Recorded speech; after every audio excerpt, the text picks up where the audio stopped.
Bienvenidos al primer episodio en español de Learning with Leaders, Aprendiendo con Líderes, producido por CIFA Global Network del Instituto de las Naciones Unidas para la Formación Profesional e Investigación UNITAR.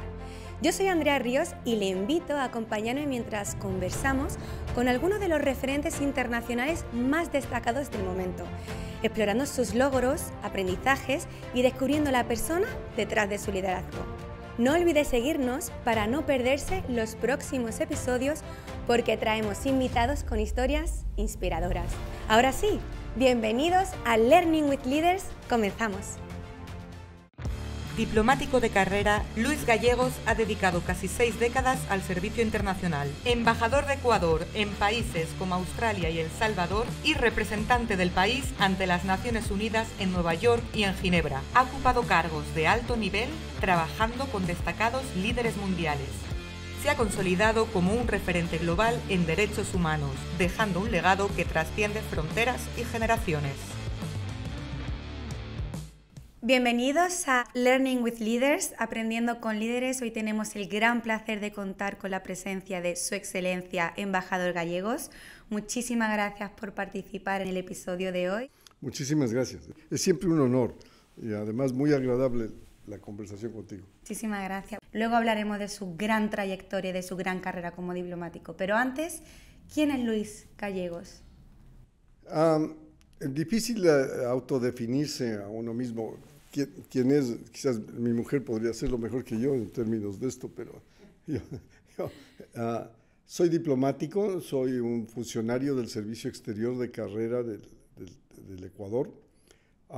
Ingresé muy joven al Servicio Exterior ecuatoriano.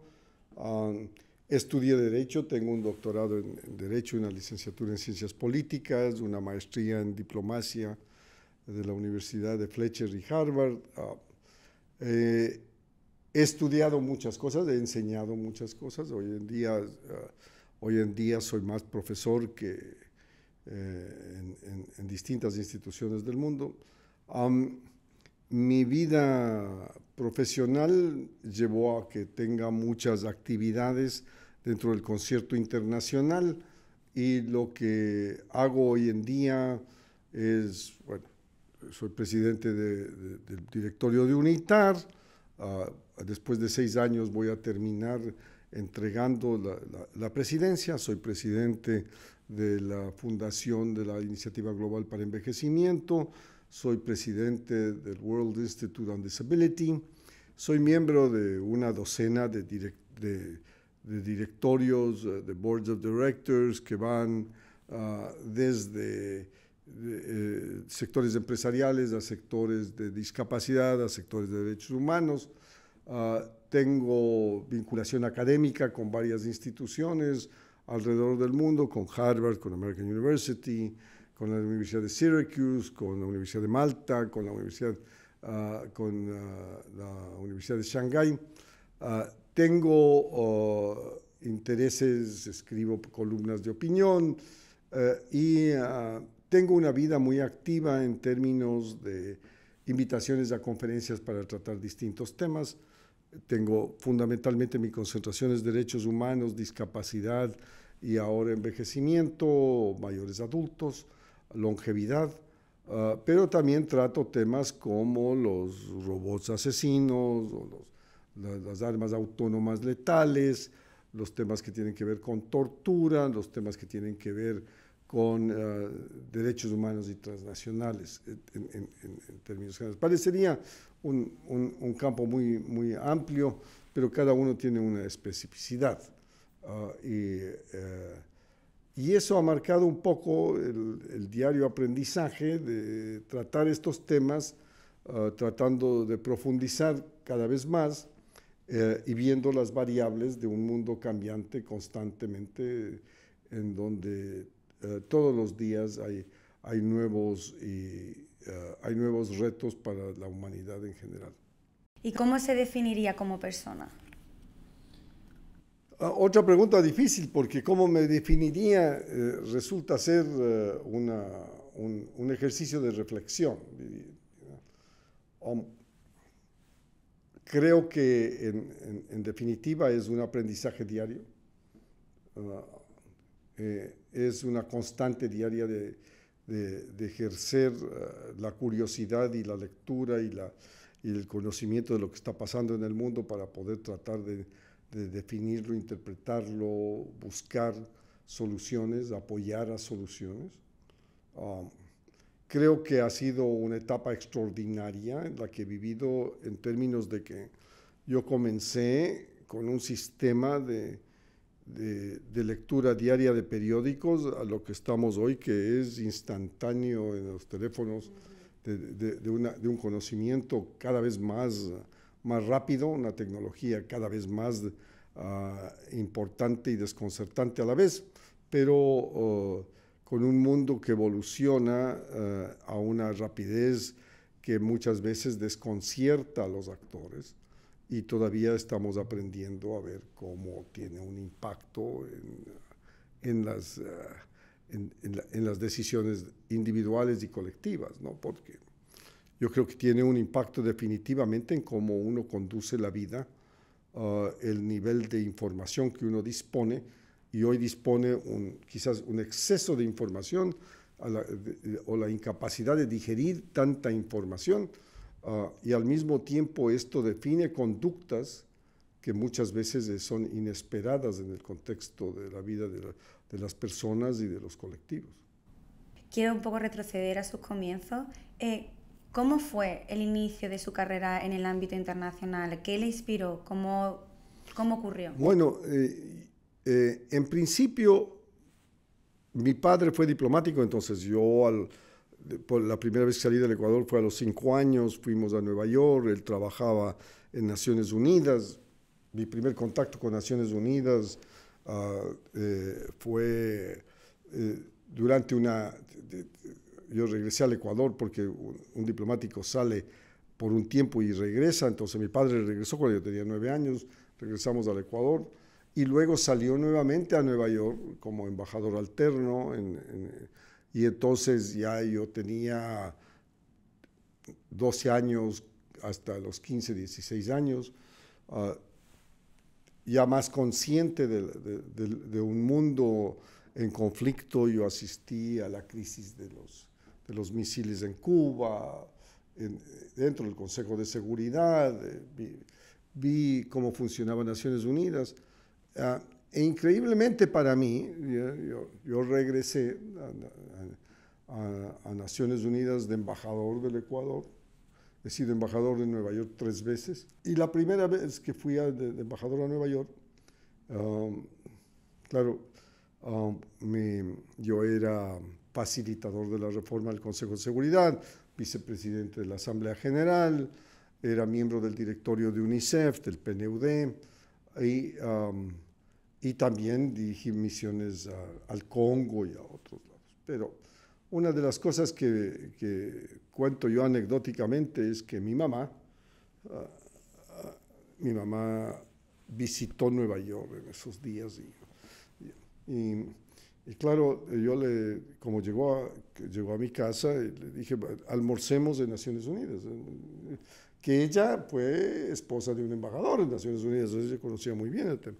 Claro, y en el momento en que mi esposa Fabiola le llevó a mi mamá a Naciones Unidas, llegaron un poco antes de la hora del almuerzo, y yo estaba presidiendo la Asamblea General.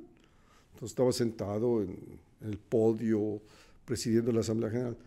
Y mi mamá estaba consciente de que estaba entrando a la Asamblea General, y fue con Fabiola al sitio de Ecuador, donde ella esperaba verme. Ella no esperaba verme presidiendo. Claro, y para ella fue una sorpresa enorme encontrarme presidiendo la Asamblea, y claro, todo esto fue muy emotivo para ella y para mí, porque el entorno, como tú me dices, ¿dónde principió esto? Ha sido un continuo, pero ha sido un continuo fascinante, porque indudablemente yo soy un creyente en Dios, entonces yo creo que muchas de las cosas que me han ocurrido en mi vida han sido un designio mucho más allá de lo que yo hubiera pensado. Y Naciones Unidas ha sido un sitio donde hemos trabajado intensamente, no, en muchas causas y que me ha dado la oportunidad para que un diplomático ecuatoriano pueda tener una influencia sobre temas que afectan la vida de millones o centenares de millones de personas por las causas de la discapacidad o de las causas del aging o por las causas de la tortura o las causas que acabo de mencionar.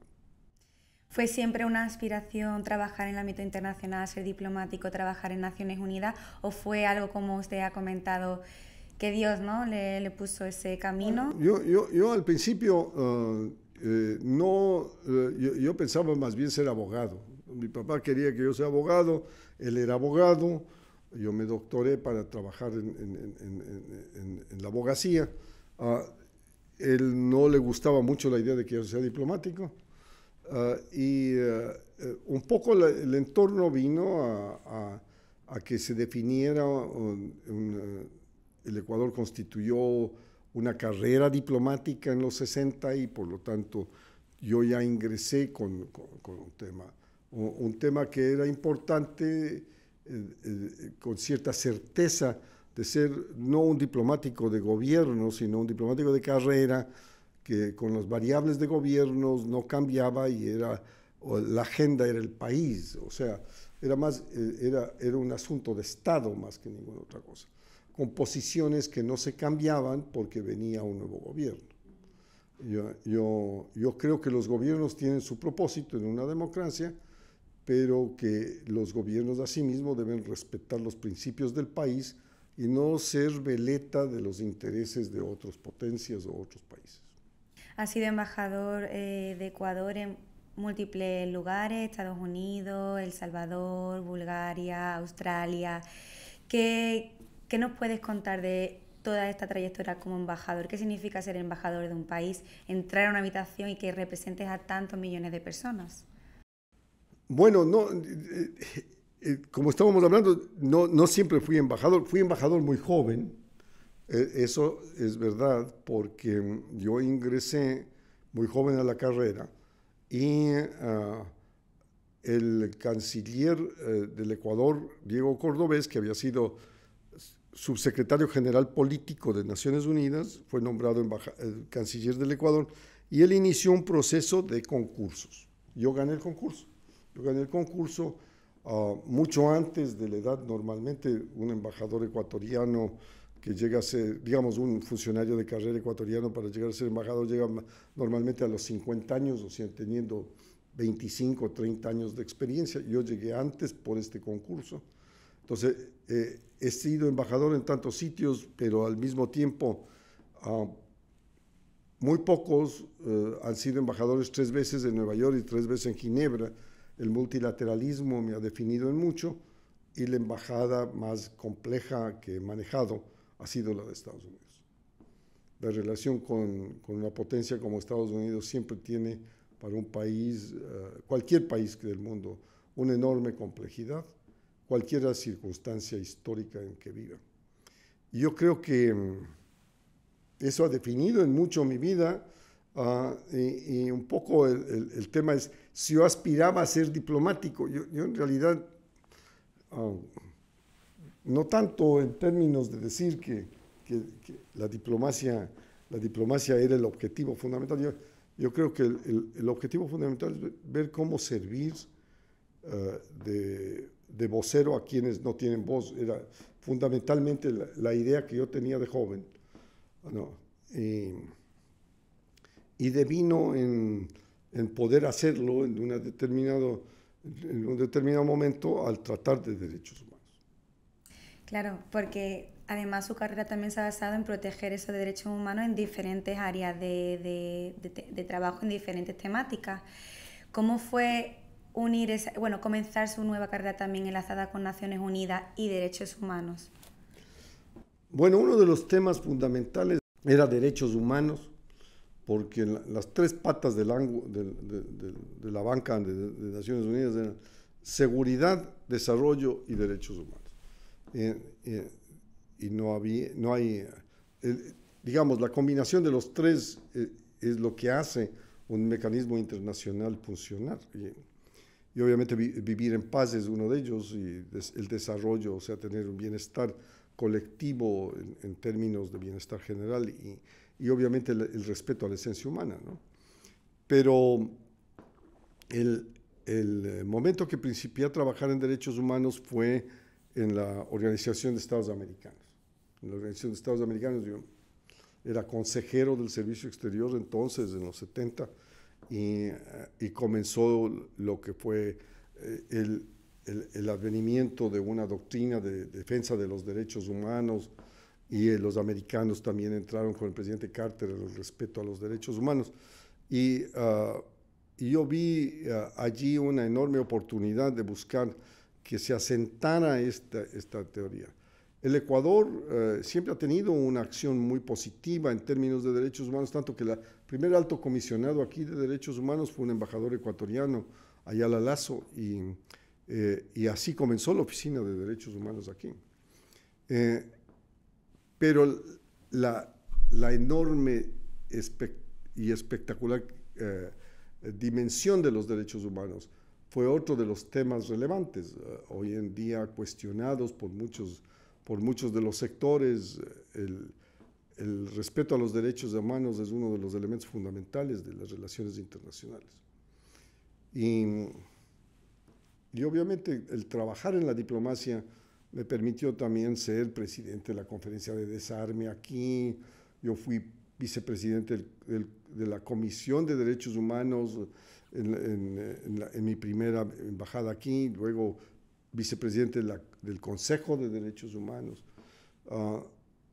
Vincular el tema de respeto a los derechos humanos es vincularlo también a temáticas de grupos que requieren representación y que requieren vocería y cuyos derechos tienen que defenderse inclusive en contra de los intereses de sus estados. Fue además miembro del Comité de Naciones Unidas contra la Tortura, con lo cual sí que puntualizar su gran recorrido dentro de la temática de derechos humanos. Ahora estás enfocado en envejecimiento y discapacidad. ¿Por qué le nace el tratar este tema de derechos humanos? Por ejemplo, en su momento como carrera en el Comité contra la Tortura, ¿qué es lo que recuerda? Algo que pudiera compartir con nosotros. El camino un poco empezó antes de estos temas de la defensa de los derechos, con la defensa de los derechos de los pueblos indígenas, de las mujeres, de los niños, de lo que se categorizaba antes y que creo que se definía como los grupos vulnerables, ¿no? Y yo creo que el tema es muy complejo, porque no es que las mujeres son el grupo vulnerable, sino que la sociedad convierte a las mujeres en vulnerables.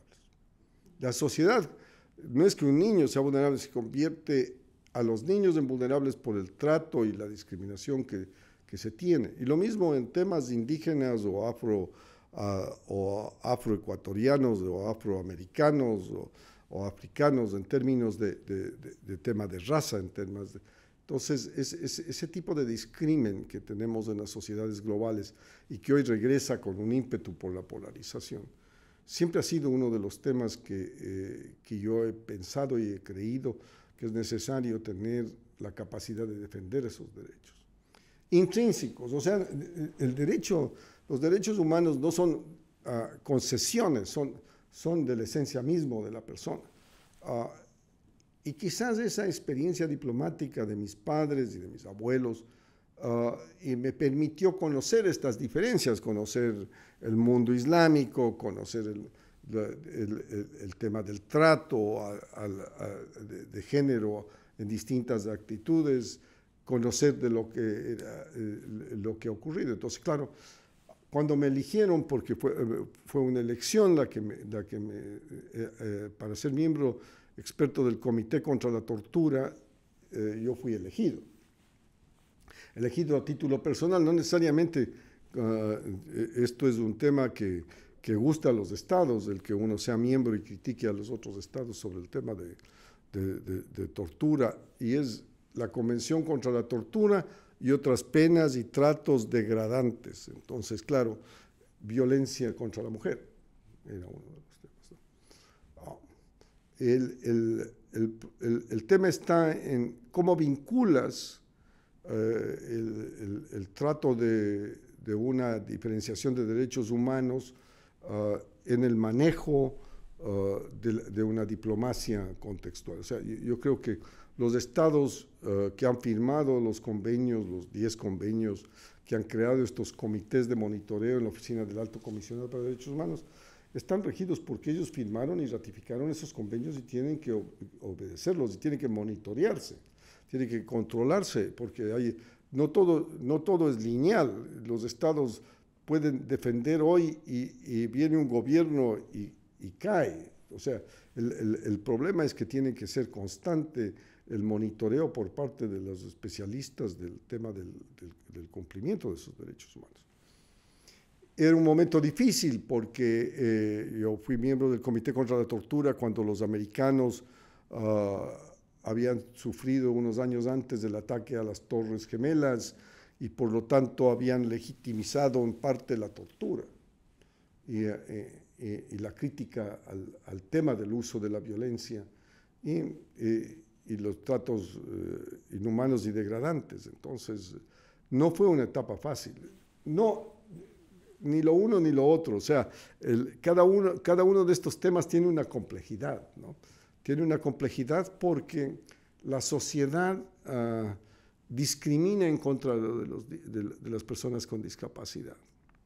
Y discrimina contra esta minoría porque cree que es una minoría, porque cree que el niño que nace discapacitado o la persona que se discapacita por un accidente o por enfermedad o por guerra, como está ocurriendo todos los días, hay personas discapacitadas por los ataques que ocurren en los 60 conflictos en Gaza y en Ucrania.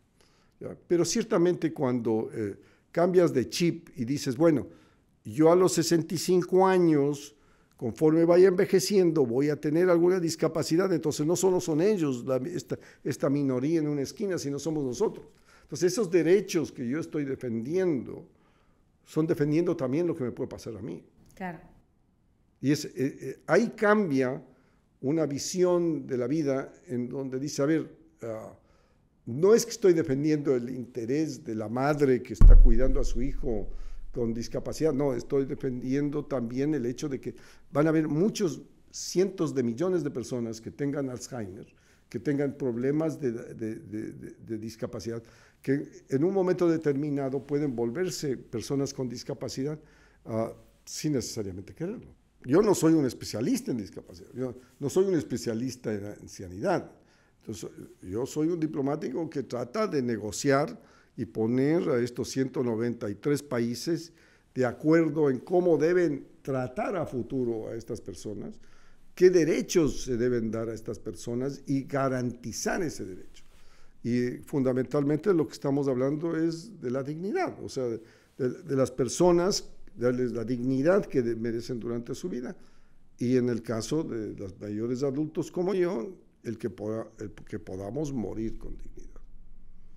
Ahora, en muchos de los casos esto es entendible, en muchos de los casos es resistido.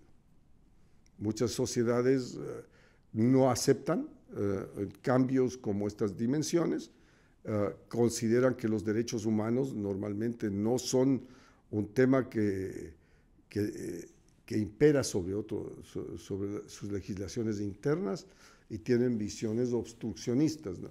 Por eso te decía, no es un tema lineal en donde una sociedad acepta, sino que puede haber una regresión. Puede haber una regresión y tú lo ves todos los días en la historia del tan complejo mundo, que hay regresión en los derechos de las mujeres, hay regresiones en los derechos humanos, de los prisioneros, de la tortura. No es que avanzamos solamente, sino que muchas veces hay que cuidar que no haya esa regresión. Desde una perspectiva más amplia de toda su carrera, ¿cómo considera que la protección de los derechos humanos se ha desarrollado de antes hacia ahora? Esa regresión que estaba comentando, esa línea, ¿cómo observa que a día de hoy globalmente se encuentra? Yo creo que hay una regresión palpable en estos momentos con una posición americana en contra de la inclusión. en contra de las personas que son de distinto tipo o personas que tienen para las nociones de un etnocentrismo una diferencia. Yo creo que el mundo va a tener cambios cíclicos de esta cosa. Yo creo que hay una reversión en cuanto a los migrantes.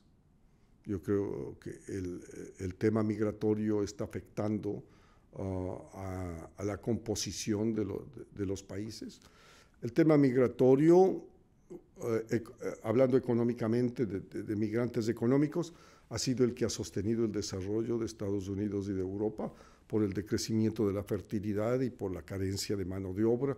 Ha hecho ricos a estos países. Y hoy en día hay un rechazo por lo que es normal, que es el cambio de introducción de los migrantes en estas sociedades. Igual puedes decir en el tema de los derechos de las mujeres, el derecho de control de su cuerpo. Yo veo con preocupación las tendencias que están ocurriendo en el mundo con relación al tema de los derechos humanos. Creo que es cíclico, creo que se recuperará, creo que habrá un respeto a futuro mayor. Yo creo que las regresiones son propias de los momentos políticos de crisis y pueden llevar a mayores crisis. Pero yo soy un convencido de que los derechos los derechos humanos de las personas deben ser el principio de la defensa de los derechos del colectivo humano. Sin esa defensa de la individualidad, de la independencia, de la libertad de expresión, de la facultad de decidir por uno solo, sin esos derechos no hay una sociedad democrática que pueda servir. Yo entiendo los autoritarismos, entiendo perfectamente cómo funcionan, pero creo que es momento de buscar más bien una democratización del mundo dentro de los cuales haya un respeto a los seres humanos por su esencia. Hablando de ese regreso y esas preocupaciones, ¿no?, de la situación actual, ¿podemos decir que también hay una cara B positiva de avance? Por ejemplo, el tema de envejecimiento, o incluso discapacidad. Hace relativamente poco, ¿no?, que la sociedad civil y organizaciones pedían, ¿no?, que esa temática se pusiera encima de la mesa, y a día de hoy podemos decir muy recientemente, pero se están poniendo en valor, ¿no?, el deber que tenemos de proteger, ¿no?, por ejemplo, a las personas mayores. Bueno, yo creo que anecdóticamente el tema de la discapacidad, cuando nosotros terminamos el siglo pasado y principió el siglo, vino el año 2000 en paz, nosotros creíamos que en realidad iba a haber en los objetivos del milenio un mapa, una hoja de ruta de cómo el mundo iba a ir, la humanidad iba a progresar. Y en ese mapa nunca estuvo la discapacidad. En el año 2000, estamos hablando hace 25 años, ¿no? Y para el año 2002, los latinoamericanos habíamos impuesto en Naciones Unidas la visión de que era necesario ese tratamiento para un grupo que en ese momento eran 670 millones de personas con discapacidad. ¿Ya? Hoy en día son 1.300 millones. Que representa un mercado inconmensurable, que representa una realidad y que representa contribuyentes importantes a la masa, no solamente de trabajo, educación, sino a la formulación de un mundo con diversidad. Pero el tema era cómo buscar que los países aceptaran esto, cada uno con su cultura distinta, ¿no? O sea, el tema de la discapacidad es un tema complejo porque mucha gente depende de cómo mira la discapacidad. Yo creo que el ejercicio de verse al espejo, de mirarse en el espejo y ver cómo reacciona uno ante un niño con autismo, ¿ya? Y ese ejercicio creo que es muy válido. ¿Cómo reacciona uno a un niño que entra a un restaurante donde uno está y que es un niño con autismo? ¿Cómo reacciona ante una madre que tiene un niño con autismo? ¿Cómo reacciona el padre y la madre ante un niño con autismo. Y yo estoy poniendo un casos específicos entendibles, ¿no es cierto? Pero uno puede convertirse en discapacidad porque se cae en una bicicleta, ¿ya? Y ciertamente cuando uno envejece va a tener alguna discapacidad, ¿no? Y uno aprende esto en la vida. Yo me utilizo como ejemplo porque en el año 2002 era embajador en Nueva York y me fui a chequear los ojos porque me iban a renovar la licencia y el médico me dijo, tiene cataratas. Tiene cataratas, tiene que operarse las cataratas. Yo le dije, pero el médico oculista me dijo que las cataratas iban a venir muy tal. Sí, pero ya llegó, ¿no? O sea, hágase operar las cataratas. Yo me hice operar las cataratas y el médico me dijo, quiere ver sin lentes, quiere ver sin gafas. Y yo le dije, mire, yo uso gafas desde los 12 años, o sea, yo he usado gafas 60 años. ¿Es posible eso? Claro. Y heme aquí, que yo ahora te veo, leo, porque tengo implantados lentes multifocales en mis ojos. ¿Qué es eso? Una solución tecnológica a un problema de envejecimiento. Ya, yo, si no tenía esa posibilidad, hubiera sido una persona con discapacidad visual. Así de sencillo. ¿No es cierto? Entonces, por eso yo soy un firme creyente en que la innovación tecnológica, la inteligencia artificial, los problemas de los teléfonos inteligentes pueden ser contribuyentes a hacer la vida de una persona más efectiva, más influyente, más activa y de otra. Cuando yo entré en el tema de la discapacidad de los mayores adultos, fue porque yo asistí en Nueva York, cuando cerraron la ciudad de Nueva York, a que en un buen día se morían 1,000 personas diarias, pero 1,000 personas diarias en los ancianatos. Entonces dije, esa gente se está muriendo sin dignidad. Esa gente está muriendo sin su familia, sin el acceso a un recurso. Se está muriendo porque no sabemos qué hacer con ellos. Y peor aún, cuando me nombraron canciller, me pidieron ser canciller en el momento de la pandemia, y me encontré con que los países desarrollados decidieron suspender la venta de las vacunas de los países en desarrollo. Y por eso propuse, como Ecuador, una resolución en el Consejo de Derechos Humanos para que la vacuna sea un derecho humano. ¿Ya? Hoy estamos asistiendo a otra reversión, que son los antivacunas. ¿Ya? O sea, las complejidades van a ver. ¿Cómo interpretas la vida en términos de decir cuál es el bien común, ¿no? O sea, si los desarrollados no están dispuestos a vendernos, los desarrollados occidentales a vendernos a nosotros las vacunas, ¿dónde compro las vacunas? En la China. Entonces las primeras vacunas mías fueron chinas. ¿Ya?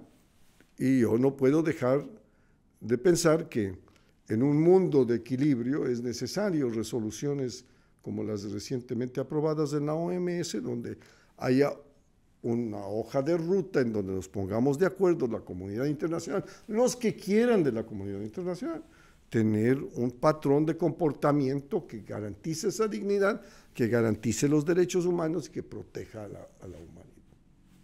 Quería preguntarte, porque durante la pandemia fuiste nombrado como ministro de Asuntos Exteriores de Ecuador en un momento crucial, ¿no? para tanto la política, sobre todo política interior y política exterior.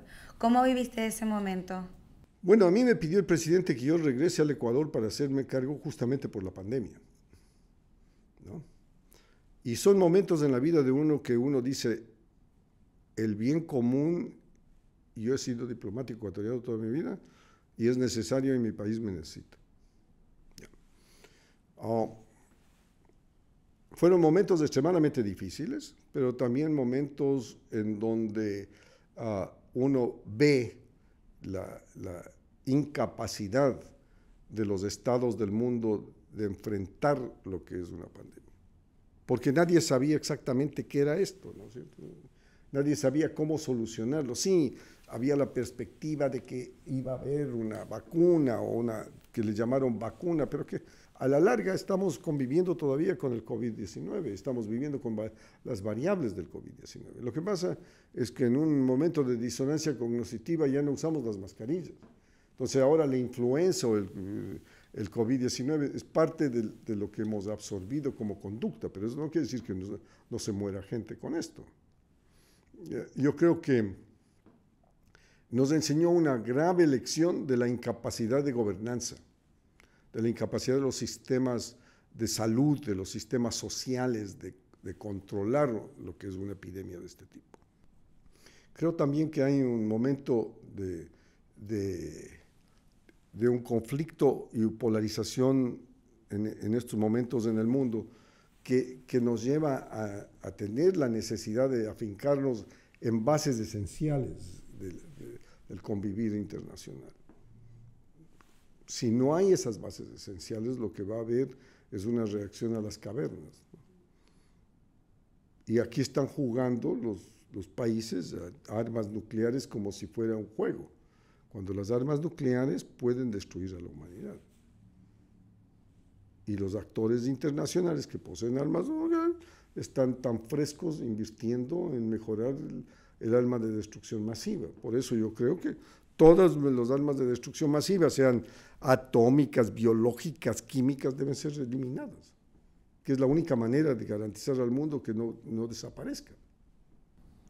Además, estaba comentando al principio de esta entrevista que también existe esa nueva arma, ¿no?, del futuro, el robot inteligente.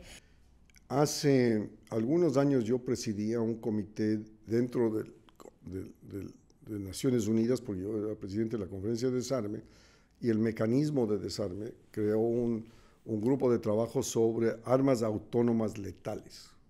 Es un arma que no necesariamente es comandada por un ser humano. Tú tienes esas armas como un dron artillado que, manejado desde el otro continente, ataca a un enemigo y destruye no solamente al enemigo, sino a un edificio de departamentos de 30 pisos. O sea, este tipo de armas comandadas por seres humanos es un tema recurrente. Para dar una conferencia, algún momento investigué, y cada 30 segundos se levanta de algún aeropuerto del mundo un dron artillado. Y eso me impactó porque me di cuenta de la proliferación de este tipo de equipos, que además no tienen sonido, no sabes cuándo llegan y pueden disparar un misil a 40, 50, 70 kilómetros de distancia. O sea, que a ti te llega el misil, ¿no?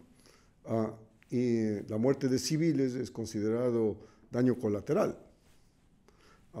Pero las armas letales autónomas o los robots asesinos son armas que están tratando los países de tener armas que puedan hacer una lucha callejera sin el costo de soldados. O sea, un soldado puede entrar a una habitación y ver a una mujer con un niño y puede hacer que no le mate necesariamente.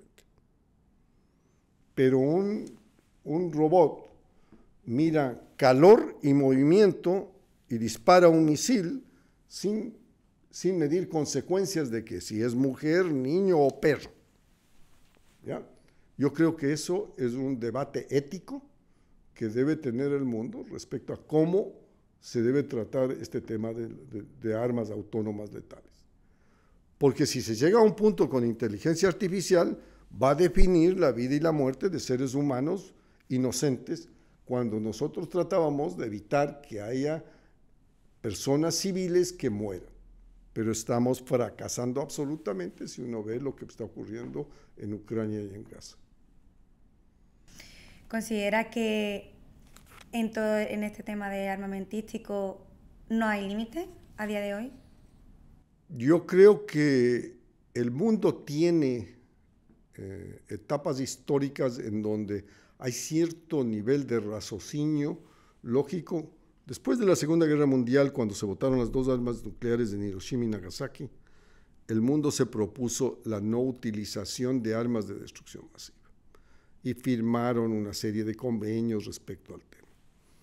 Yo creo que luego llegaron a una parte en donde el uso de armas nucleares tácticas, se pone en un cohete de corta distancia, no necesariamente un cohete intercontinental y lo demás, puede llevar a la utilización táctica de armas nucleares, lo cual significa la destrucción de cientos de miles. Uno tiene que ir a Hiroshima y ver lo que fue la destrucción de Hiroshima para darse cuenta de lo que, del efecto que podría tener un ataque nuclear. Pero hoy en día, con la mayor liviandad, se habla de que si no hay esto, voy a utilizar mis armas nucleares, ¿no? Y yo no estoy hablando solo de las potencias, sino potencias regionales que tienen armas nucleares. Y por lo tanto, cuando uno habla de este tipo, ¿no? Que ahora que estamos en Suiza tiene todos los edificios, búnkers contra armas nucleares. Sí. ¿Ya? Es el único país del mundo que tiene esto, pero en realidad esto recuerda a los 60. ¿Ya? O sea, 70 y pico de años después estamos hablando del uso de armas nucleares nuevamente. Y esto es una de las preocupaciones, de armas químicas, de armas biológicas, de destrucción masiva. ¿Cuál considera a lo largo de toda su carrera, con todas las temáticas que hemos estado hablando de derechos humanos, que haya sido su mayor logro en su carrera? Hay un principio rabínico que dice que si uno ha cambiado para bien la vida de una persona, vale haber vivido la vida. Y me impresionó eso porque un amigo rabino me dijo eso. Me dijo, ¿cuál es el impacto que tú has tenido con relación a este contexto que puede haber cambiado la vida de una persona o de otras personas? Yo creo que eso es una de las razones por las cuales merece una vida, merece vivir. Si uno tiene, y Dios ha sido muy generoso conmigo en darme la oportunidad de decir sí, ¿no?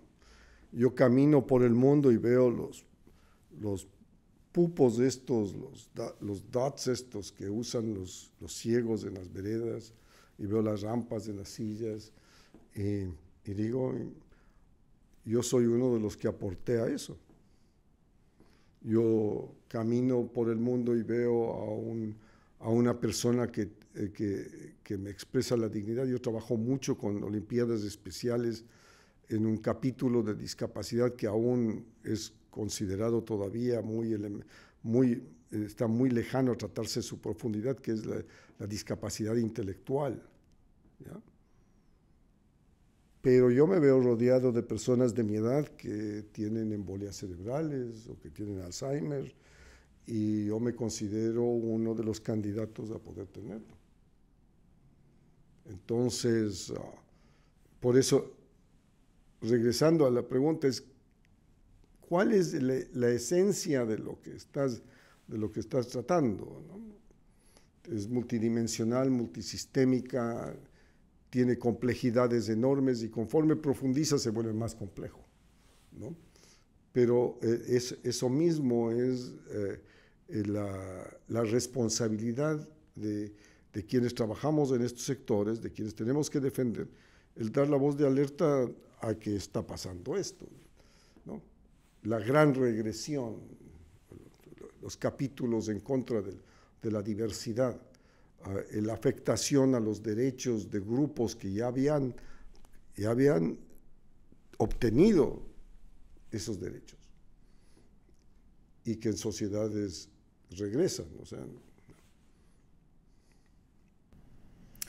Rescatando lo que has comentado sobre uno de sus grandes logros, ¿no? Me gustaría destacar que tuvo la oportunidad de tener una reunión, una audiencia con el Papa Francisco, representando a la iniciativa, ¿no?, que tenéis en Málaga, ¿no?, con una fundación relativa al envejecimiento. ¿Cómo fue ese momento después de todo el trabajo que llevas desarrollando sobre envejecimiento y mayores adultos, tener la oportunidad de hablar con el Papa? Yo siempre me burlo un poco del tema, porque digo, yo en mis más locos sueños, si hubiera pensado, yo quiero una audiencia con el Papa, quiero conseguir una audiencia, no lo hubiera logrado, ¿no? Estoy consciente de eso, ¿no? Pero me llamaron y me dijeron, oiga, usted podría tener una audiencia con el Papa, va a estar en Europa. Y yo le dije, mire, usted dígame qué día tengo que estar en Europa, yo estoy allí, ¿no? Entonces, claro, recibí la invitación del Vaticano a una audiencia privada con el Papa y hice la pregunta de rigor, ¿no? Puedo llevarle a mi esposa, puedo llevar a mi familia, y me dijo, pero claro, venga con su familia, venga con su esposa. Entonces yo dije, ya. Entonces mi hijo que estaba en Corea, mi hija que estaba en Ruanda, todos nos reunimos en Roma para la audiencia con el Papa. Y el rato que entras a la audiencia con el Papa, estás en su biblioteca y normalmente hay un escritorio y es 1 a 1. Yo les dije, bueno, podría sentarme con mi familia.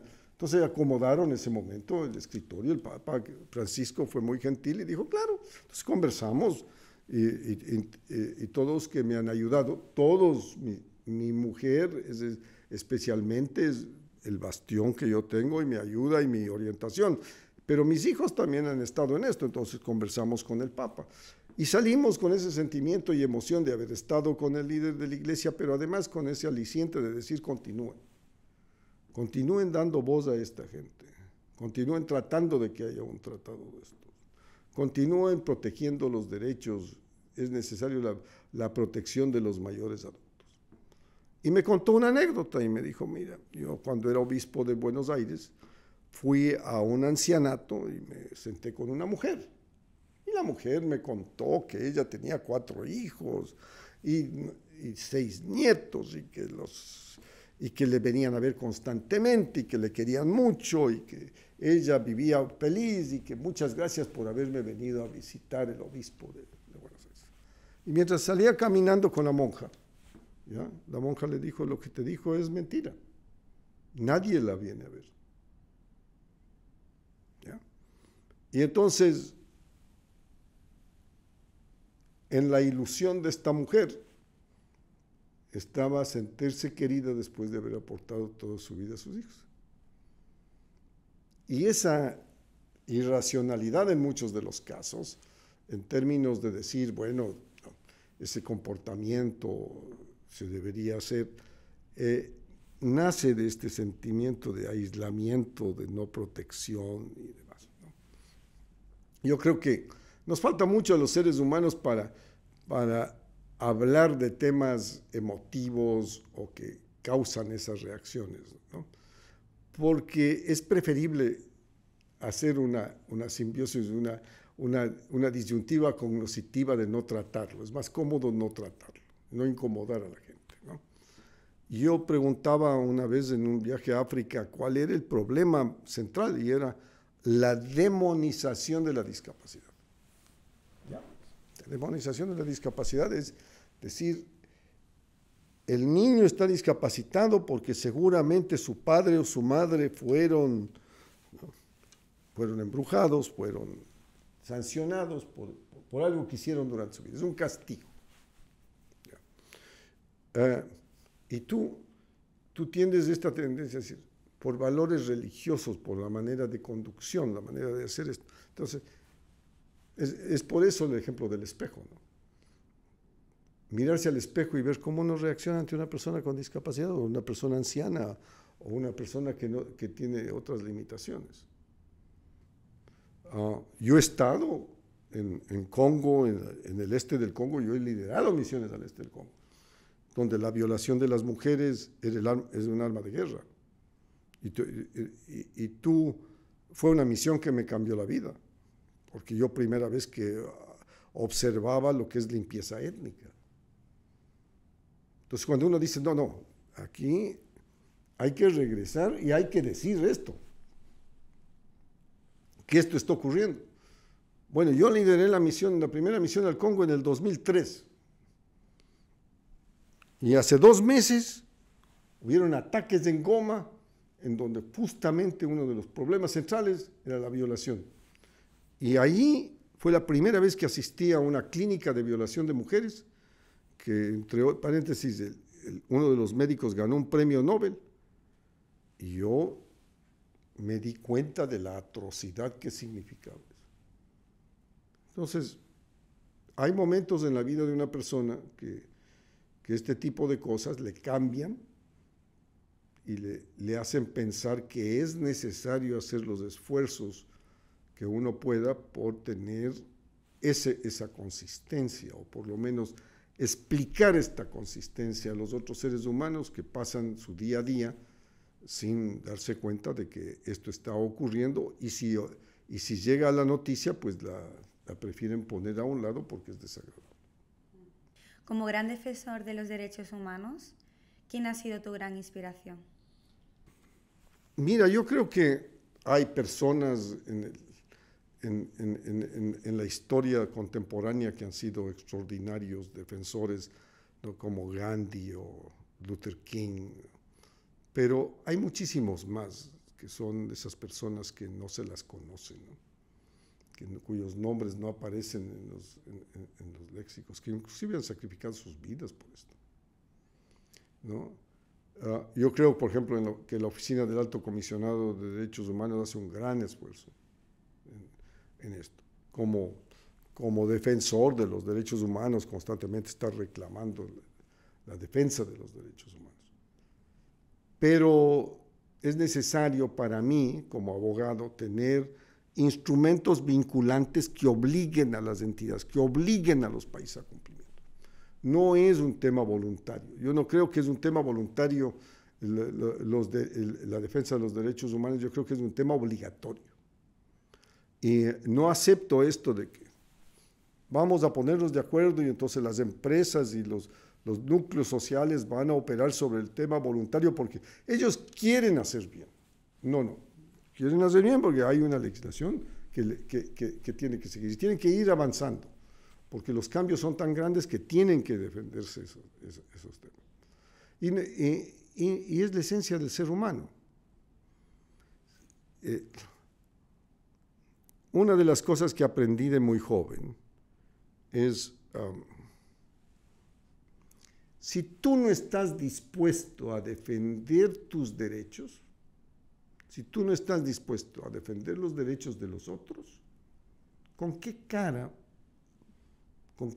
vas a actuar cuando verdaderamente llegue el mundo a perseguir a los otros, a torturar a los otros, a encarcelar a los otros sin base legal, como lo que ocurre en muchas partes del mundo? ¿Cuál mensaje le gustaría dejar a las personas que se dedican día a día y ensalzar a las personas que están en terreno trabajando por los derechos humanos, ya sea la temática que sea, porque hemos mencionado varias durante esta entrevista? ¿Qué mensaje le gustaría dejarles? Mira, yo tengo una gran admiración por aquellas personas que trabajan en el terreno, especialmente en aquellas que trabajan en zonas de conflicto, ¿no? Yo recuerdo en la ciudad de Goma, en el este del Congo, una mujer rubia, ¿no? Que caminaba rodeada de un grupo de personas africanas que le cuidaban, ¿ya? Y claro, el convoy que yo estaba era un convoy de Naciones Unidas con chalecos antibalas y cascos. Y le hice parar al convoy para preguntar. Y era una doctora de la clínica de violaciones que trabajaba allí, y los que le estaban rodeando eran el pueblo que le cuidaba. Y me llamó extraordinariamente la atención de que personas como ella estén dispuestas a ir a los sitios como ese. Y cuando veo a los Médicos Sin Fronteras y veo a las personas dedicadas a luchar por los derechos humanos, tengo un enorme respeto a quienes dedican su vida a eso. Pero también creo que cada ser humano tiene que aportar a esto, porque la regresión de los derechos es una constante en la vida de los pueblos. Podemos comprobar que a lo largo de su carrera ha sido un gran líder por todo lo que nos ha estado comentando. Muchas gracias por compartir su trabajo, su experiencia y los valores, ¿no?, que le acompañan. Antes de irse, nos gustaría concluir con una pregunta que le hago a todos los que vienen al podcast, y es: ¿cuál consejo le darías a alguien que quiere ser un líder? ¿Cuál es la fórmula de su éxito? Yo no sé si hay una clave. No, yo he asistido a muchos sitios, la iniciativa de Harvard sobre liderazgo avanzado, este tipo de cosas, y en muchas universidades hay este tipo de cosas. Yo creo que persistencia, que entrega, que claridad de pensamiento, que vocación de liderazgo, porque uno puede ser líder en muchas cosas, supongo, en términos empresariales o en términos políticos o en términos de cualquier cosa. Pero fundamentalmente yo creo que es un ejercicio diario, ¿no? No es que de repente de la noche a la mañana le cae a uno, es el ejercicio diario, el esfuerzo diario, el esfuerzo de años de buscar comprender, afincarse, esforzarse en esos manejos, ¿no? Estar bien informados, poder argumentar con suficiente razonamiento y fuerza la causa de lo que estamos hablando. Yo creo que es la entrega también que hace una persona, y si tiene las condiciones de familia, si tiene las condiciones de su compañero o compañera, si tiene las condiciones de la sociedad en que vive para poderlo hacer, es una extraordinaria capacidad que uno tiene. Muchísimas gracias, embajador Gallegos, y ha sido un placer tenerle hoy con nosotros, pero antes de que se vayan nos gustaría que por favor firmara nuestro banner para que su mensaje quedara en Learning with Leaders. Encantado.